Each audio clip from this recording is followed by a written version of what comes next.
కమల్ హాసన్ గారు ఇప్పుడు కొత్తగా యాక్ట్ చేస్తున్న మూవీ ఇండియన్ 3. అయితే కమల్ హాసన్ గారు ఈ ఇండియన్ 3 మూవీకి ముందు లాస్ట్ యాక్ట్ చేసిన మూవీ ఇండియన్ 2. అయితే ఈ ఇండియన్ 2 మూవీ ఈ మధ్య మంచి హై ఎక్స్పెక్టేషన్స్తో రిలీజ్ అయింది. అయితే ఇండియన్ 2 మూవీ రిలీజ్ అయ్యాక అంత పెద్ద హిట్ మాత్రం అవ్వలేదు. అయితే కమల్ హాసన్ గారు ఈ ఇండియన్ 2 మూవీ రిలీజ్ తర్వాత కాస్త టైం గ్యాప్ తీసుకొని ఇప్పుడు మళ్ళీ ఈ ఇండియన్ 3 మూవీలో యాక్ట్ చేస్తున్నారు కమల్ హాసన్ గారు. చూడాలి కమల్ హాసన్ గారికి ఈ ఇండియన్ 3 మూవీతో ఒక మంచి హిట్ తనకి వస్తుందా లేదా అనేది మనం ఈ ఇండియన్ 3 మూవీ రిలీజ్ అయ్యాక చూడాలి. అయితే కమల్ హాసన్ గారు మాత్రం చాలా కాన్ఫిడెంట్గా ఉన్నారు. ఈ ఇండియన్ 3 మూవీ చాలా పెద్ద హిట్ అవుతుంది అని అంటున్నారు కమల్ హాసన్ గారు. చూడాలి కమల్ హాసన్ గారికి ఈ ఇండియన్ 3 మూవీతో ఇంకొక మంచి హిట్ వస్తుందా లేదా అనేది మనం ఈ ఇండియన్ 3 మూవీ రిలీజ్ అయ్యాక చూడాలి. అయితే ఇండియన్ 3 మూవీని డైరెక్ట్ చేస్తుంది శంకర్, ఇంకా ఈ మూవీకి మ్యూజిక్ డైరెక్టర్ అనిరుద్, అలానే ఈ మూవీని ప్రొడ్యూస్ చేస్తుంది లైకా ప్రొడక్షన్స్. ఇంకా ఈ మూవీలో మెయిన్ లీడ్ యాక్టర్స్గా యాక్ట్ చేస్తుంది కమల్ హాసన్, కాజల్ అగర్వాల్, ఇంకా చాలామంది యాక్టర్లు ఉన్నారు. అయితే కాజల్ అగర్వాల్ గారు ఇప్పుడు కొత్తగా యాక్ట్ చేస్తున్న మూవీ ఇండియన్ 3.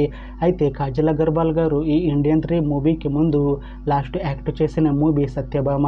అయితే ఈ సత్యభామ మూవీ ఈ మధ్య మంచి హై ఎక్స్పెక్టేషన్స్తో రిలీజ్ అయింది. అయితే సత్యభామ మూవీ రిలీజ్ అయ్యి మంచి హిట్ అయింది. అయితే సత్యభామ మూవీతో కాజల్ అగర్వాల్ గారికి ఒక మంచి హిట్ వచ్చింది. అయితే కాజల్ అగర్వాల్ గారు సత్యభామ మూవీ రిలీజ్ తర్వాత కాస్త టైం గ్యాప్ తీసుకొని ఇప్పుడు మళ్ళీ ఈ ఇండియన్ 3 మూవీలో యాక్ట్ చేస్తున్నారు కాజల్ అగర్వాల్ గారు. చూడాలి కాజల్ అగర్వాల్ గారికి ఈ ఇండియన్ 3 మూవీతో ఇంకొక మంచి హిట్ తనకి వస్తుందా లేదా అనేది మనం ఈ ఇండియన్ 3 మూవీ రిలీజ్ అయ్యాక చూడాలి.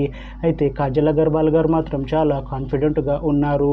ఈ ఇండియన్ 3 మూవీ చాలా పెద్ద హిట్ అవుతుంది. ఈ ఇండియన్ 3 మూవీ రిలీజ్ తర్వాత నాకు ఇంకా మంచి మూవీ ఆఫర్లు వస్తాయి అని అంటున్నారు కాజల్ అగర్వాల్ గారు. చూడాలి ఇండియన్ 3 మూవీ రిలీజ్ అయ్యాక కాజల్ అగర్వాల్ గారికి ఇంకా మంచి మూవీ ఆఫర్లు వస్తాయా రావా అనేది మనం ఈ ఇండియన్ 3 మూవీ రిలీజ్ అయ్యాక చూడాలి. అయితే ఇండియన్ 3 మూవీ టీం మాత్రం చాలా కాన్ఫిడెంట్గా ఉన్నారు. ఈ ఇండియన్ 3 మూవీ ఇండియన్ 2 మూవీ కన్నా చాలా పెద్ద హిట్ అవుతుంది అని అంటున్నారు మూవీ టీం. అయితే ఇండియన్ 3 మూవీ టీం ఈ మధ్య ఒక చిన్న టీజర్ని విడుదల చేసింది. అయితే దానికి మంచి రెస్పాన్స్ వచ్చింది. ఇంకా ఈ ఇండియన్ 3 మూవీ చాలా పెద్ద హిట్ అవుతుంది అంటున్నారు మూవీ టీం. అయితే ఈ ఇండియన్ 3 మూవీని 2026లో రిలీజ్ చేసేలా ప్లాన్ చేస్తున్నారు మూవీ టీం. చూడాలి ఇండియన్ 3 మూవీ రిలీజ్ అయ్యాక ఇండియన్ 2 మూవీ కన్నా ఇంకా మంచి హిట్ అవుతుందా లేదా అనేది మనం ఈ ఇండియన్ 3 మూవీ రిలీజ్ అయ్యాక చూడాలి. అలానే ఈ ఇండియన్ 3 మూవీతో కమల్ హాసన్ గారికి ఇంకా కాజల్ అగర్వాల్ గారికి ఒక మంచి హిట్ వస్తుందా లేదా అనేది మనం ఈ ఇండియన్ 3 మూవీ రిలీజ్ అయ్యాక చూడాలి. Thanks for watching this video friends. మీకు ఈ వీడియో నచ్చితే లైక్ చేయండి. ఇంకా ఇలాంటి మూవీ అప్డేట్స్ కోసం ఈ ఛానల్ని సబ్స్క్రైబ్ చేసుకోండి.